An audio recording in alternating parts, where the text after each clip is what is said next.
بسم الله الرحمن الرحيم. تبارك الذي بيده الملك وهو على كل شيء قدير. الذي خلق الموت والحياة ليبلوكم أيكم أحسن عملا وهو العزيز الغفور. الذي خلق 7 سماوات طباقا ما ترى في خلق الرحمن من تفاوت فارجع البصر هل ترى من فطور ثم ارجع البصر كرتين ينقلب إليك البصر خاسئا وهو حسير.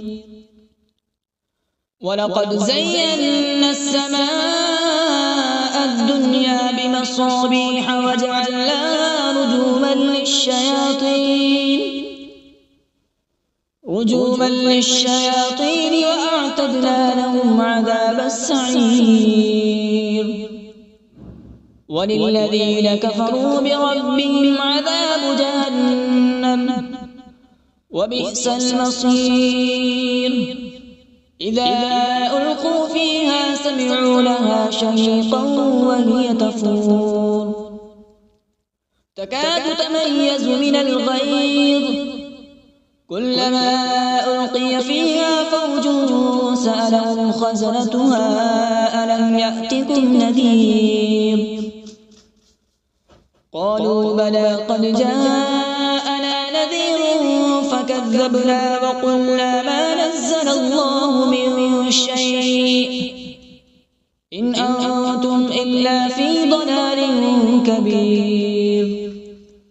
وقالوا لو كنا نسمع أو نعقل ما كنا في أصحاب السعير. فاعترفوا بذنبهم فسحقا لأصحاب السعير. إن الذين يخشون ربهم بالغيب لهم مغفرة وأجر كبير. وأسروا قولكم أو اجهروا به إنه عليم بذات الصدور. ألا يعلم من خلق وهو اللطيف الخبير.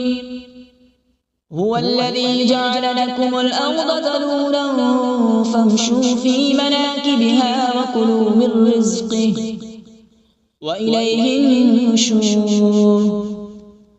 أأمنتم من في السماء أن يخسف بكم الأرض فإذا هي تمور أم أمنتم من في السماء أن يرسل عليكم حاصبا فستعلمون كيف نذير.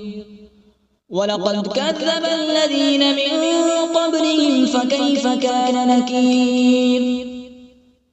أولم يروا إلى الطير فوقهم صافات ويقبض ما يمسكون إلا الرحمن إنه بكل شيء بصير. أمن هذا الذي هو جند لكم ينصركم من دون الرحمن إن الكافرون إلا في غرور. أمن هذا الذي يرزقكم إن أمسك رزقه بل لجوا في عتو ونفور. أفمن يمشي مكبا على وجهه أهدى أمن يمشي سويا على صراط مستقيم. قل هو الذي أنشأكم وجعل لكم السمع والأبصار والأفئدة قليلا ما تشكرون. قل هو الذي ذرأكم في الأرض وإليه تحشرون. ويقولون متى هذا الوعد إن كنتم صادقين. قل إنما العلم عند الله وإنما أنا نذير مبين فلما رأوا زلفة سيئت وجوه الذين كفروا وقيل هذا الذي كنتم به تدعون قل أرأيتم إن أهلكني الله ومن معي أو رحمنا فمن يجير الكافرين من عذاب أليم قل هو الرحمن آمنا به وعليه توكلنا فستعلمون من هو في ضلال مبين قل أرأيتم إن أصبح ماؤكم غورا فمن يأتيكم بماء معين صدق الله العظيم.